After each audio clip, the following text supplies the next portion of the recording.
When I go into an organization that's engaged our services, I normally find it's four things or a combination of four things that is causing this organization to have some sort of what people would call dysfunction. That's true whether it's a very small organization, a large corporation, a government agency, or a nonprofit. And one of the things that gets them off track is that there's a lack of clear purpose or a lack of focus. So if you were to ask 10 people, what do you guys do around here? What's your mission? Odds are very good that you would get 10 different answers. And that causes problems, as you can imagine. There's another problem, and that's when systems and processes are not aligned or not properly aligned. They're misaligned with the overall objectives of the organization. When that happens, we often see bureaucracy, a silo mentality, turf wars, lack of interdepartmental cooperation, and this leads to a lot of waste because things are not set up to give value to the client or to the end user if it happens to be another department. Number three is untapped potential or underutilized talent. In other words, the people that are actually making things happen are not empowered. So they become bored, they're disengaged, and this starts to drag the organization down. And fourth is a lack of trust or no trust. And here we're talking about vulnerability trust. And by that, I mean we've created an environment where it's okay to raise your hand and say, hey, I need a little help here, or I don't really understand how to do that. And you've created an environment where your people are comfortable in doing that without having to worry about that they're going to be dressed down or face some sort of retribution.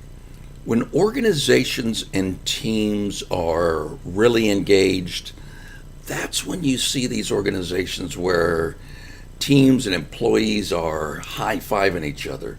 They're enthusiastic, they're excited, they're accountable to each other, they're transparent.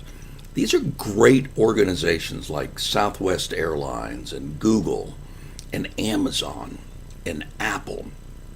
And the question you're probably asking yourself right now is, well, what do these companies do? And that's where we come in, because we've identified the 20 essential things that separate the good companies from the great companies, the ones who are really getting done and are on that list of the 100 best companies to work for versus the also-rans. And we use scientific methodology, including surveys and assessments and other scientifically validated research to come in and take a look at where you are and help you map out a path to get you from where you are to where you want to be.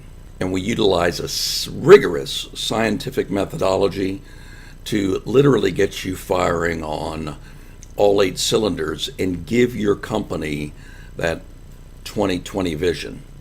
Now, that may come through putting a program together where we're teaching your leaders to be not just direct authoritarian leaders, but better coaches, collaborative coaches to help unleash talent. Or we may work with you in the social emotional intelligence of your organization or your overall corporate health, or leaders that coach, or small, smart teams.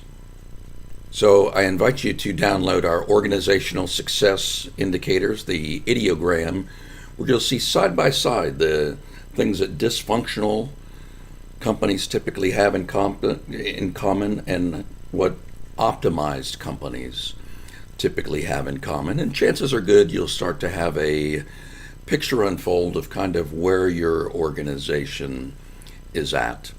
And if after doing so you feel like there's a gap between where you are and where you'd want to be, I'd invite you to continue the conversation and have a look at what we may be able to do to help your organization as we've helped so many others. Thanks for your time.